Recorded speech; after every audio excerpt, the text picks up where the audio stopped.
Hello everyone. So what we're going to be doing today is we are going to be setting up authentication on your Ionic apps.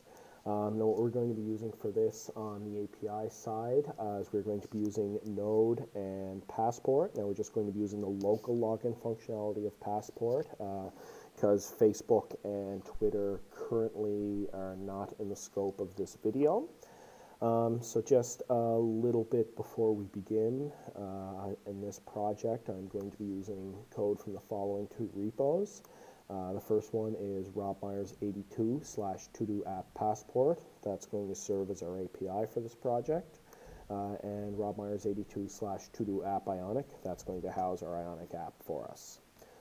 Okay, so let's get started. I already have my Node app up and running, and I've already added a new route to this file. Now, this route, if we bring it up in Insomnia, is going to be called /API/login. Notice I put API in the front so we can differentiate it from a standard login. Now, if we run this function using a test user, which I've already created in the system, email test@test.com and password test, we'll see we'll get a success there, and if we enter a wrong password in there, we're going to get a failure error. Okay, so let's see how we implement this in our phone app. So if we bring up the code base, where we want to be is we want to be in the controllers.js file. Now, in the templates folder, there's a login.html file, and if we take a look, when we submit here, we notice that on submit, we perform this doLogin function. And now because the login is a part of the overall project itself, I know that this information is located in the app controller. So let's go and take a look in the app controller for this. So we have our doLogin function right here. So what we need to do here is we are going to have to reach out to our API in the same way that we just reached out to it in Insomnia. So in order to set this up at first, on my side menu Ionic project, I've set up HTTP in Angular. And now I'm just going to paste the code in here and we'll explain it. So I'm reaching out to my localhost server, API/login. Similar to like what I did with Insomnia, I'm giving it the email attribute, and that's going to be logindata.username. Now, if you remember going back to login.html, you can see that is right here, and also the password is being stored in the password field, which we also see right here.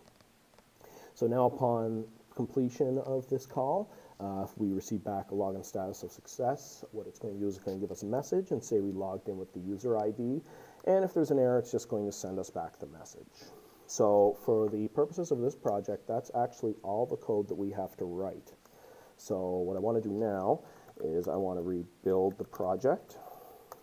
And once I complete that, we're going to rerun this in the emulator and make sure that our login works. Okay, perfect. So it's built. Now we'll rerun it. We'll stop the old running. And we'll load up the app here and wait until it loads, and we'll see if we can log in. Okay, so let's click on login, and we will enter the information that worked in Insomnia. So that is username test@test.com. If we give it the password of test and we log in, it says, congrats, you've logged in with the user ID, the current user ID you're passing.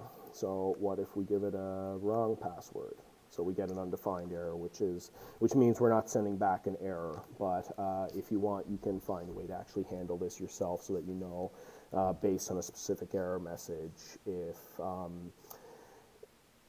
you want to handle it differently. So that's logging in a nutshell. Now, some additional steps to look to after this is keeping a persistent login. In order to do that, we're going to need some permanent storage, and we will actually be covering that in the next video. So for now, hopefully you can get the login implemented, and we'll see you in the next video.